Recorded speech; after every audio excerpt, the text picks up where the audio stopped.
ang listing date ni X Empire at ano kaya ang magiging presyo ng X Empire token pagkatapos nito.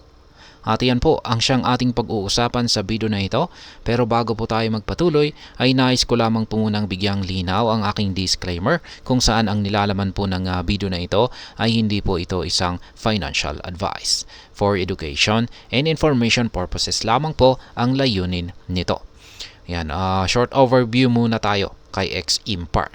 Kung saan ang X Empire ay isa itong bagong crypto project na nagkukombine ng gaming at DeFi or Decentralized Finance, kung saan ay inspired po siya ni Ginoong Elon Musk.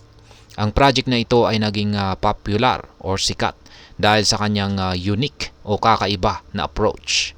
At ngayon ay mayroong 20 million na bilang ng mga active users ito.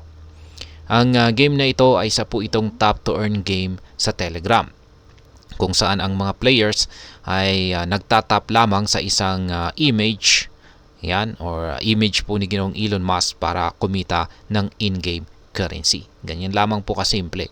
Kaya kung familiar po kayo kay Hamster Combat, ay ayan, alam na rin ninyong alam na rin po ninyong laruin ang X Empire. Ngayon ay pagdating naman po sa kanyang airdrop, ay isa po ito sa mga inaabangan ng community. Bagaman ay wala pang official na launch date, maraming industry experts ang nagsasabi na ito po ay maaring maganap sa October 15, 2024. At ang token generation event nito or TGE ay inaasahang mangyayari naman sa katapusan ng buwan na ito, October 30, 2024. Ngayon ay ano ba ang mga eligibility criteria nito para makatanggap ng airdrop? Ang kailangan mo lang gawin para sumali ay ayan, ikaw ay kailangan mong sumali sa kanilang official Telegram group ng X Empire. Dito po nila kasi ina-announce ang mga task at mga activities na kailangan mong gawin. Kailangan mo ring kumpletuhin ang iyong KYC or Know Your Customer process para sa transparency. Bukod dito ay kailangan mo na ring mag-hold ng malaking amount ng X tokens at maging active sa kanilang ecosystem sa pamamagitan po ng staking, trading at pag-complete ng mga task. Pagdating naman po sa tokenomics nito ay ang X Empire token ay meron po itong total supply na 690 billion, kaya ang laki po. Sa supply na ito ay 75% ay naka-allocate po sa community na gagamitin sa airdrop at iba pang mga rewarding activities. Ang tokenomics ng X Empire ay nadisenyo para mag-benefit ang community, kaya malaking bahagi ng tokens ang mapupunta sa mga players nito. At ayan, yung listing date pong muli ay inaasahang malilista sa mga major crypto exchanges tulad ng Binance, Bybit at saka Bitget sa mga umpisa po. Mga umpisa ngayong umpisa ng buwan ng October 2024. At ang listing na ito ay magbibigay ng immediate access sa tokens na walang lockups at vesting periods. Ngayon ay dito naman po tayo sa kanilang mga predictions na inilabas dito. Marami pong mga analyst ang nagbigay ng kanilang kanya-kanyang mga predictions tungkol po sa magiging presyo ng X Empire token pagkatapos ng listing. Yan, meron po tayong low estimate, mid estimate at saka high estimate. Sa kanilang low estimate ay kung ang demand ay modest at ang engagement ay average, ang presyo ng X Empire token ay maaring nasa 20 digits 2 or 0.002.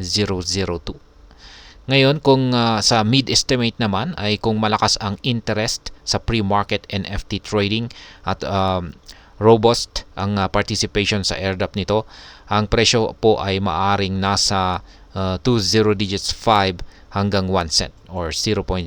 Yan po ay nasa 0.005 to 0.01.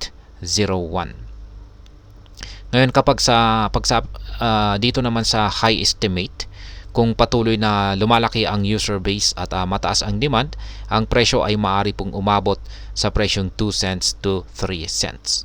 Yan po ay nasa 0.02 to 0.03. Kaya yan, ano ba ang mga factors na maaring maka-impluwensya sa presyo ng X Empire token? Unang-una ay yung airdrop scarcity. Ang limited tokens na available po sa post-airdrop ay maaring mag-increase po yan ng demand. Pangalawa ay yung kanyang NFT market. Ang malakas na pre-market trading para sa game-related NFTs ay maaari po itong mag-bolster ng token value. At ang panghuli ay ang kanyang game growth. Kung ang laro ay patuloy po na lumalaki at ang active player base patuloy na nadadagdagan ang active player base nito, ito ay maaring mag-create ng sustained demand para sa X token na siyang magiging dahilan para umangat ang kanyang presyo sa mas mataas na antas. At ayan, sa kabuuan ay ang masasabi ko naman dito ay ang X Empire ay may malaking potensyal na maging successful sa crypto market dahil sa kanyang unique na approach at malakas na community focus. Bagaman ay may mga concerns dahil po sa struggles ng ibang Telegram gaming tulad po ng Hamster Combat, ang X Empire ay may chance na mag-succeed dahil sa kanyang innovative na strategies at malaking user base. At ayan, hanggang dito na lamang po tayo sa video na ito mga ka-crypto. Sana po ay inyong nagustuhan ang aking paliwanag sa video na ito. Kung inyo po itong nagustuhan, pakiclick lamang po ang like button nito. Para naman po sa mga bago lamang dito, kayo po ay aking inaanyayahan para mag-subscribe. Pakiclick na rin po ang bell icon nito dahil ito po ang siya magsisilbing notification nito sa mga bago kong videos na akin pong ina-upload sa aking YouTube channel na ito. Marami pong salamat sa panonood. Ingat po tayo lagi at God bless po sa ating lahat.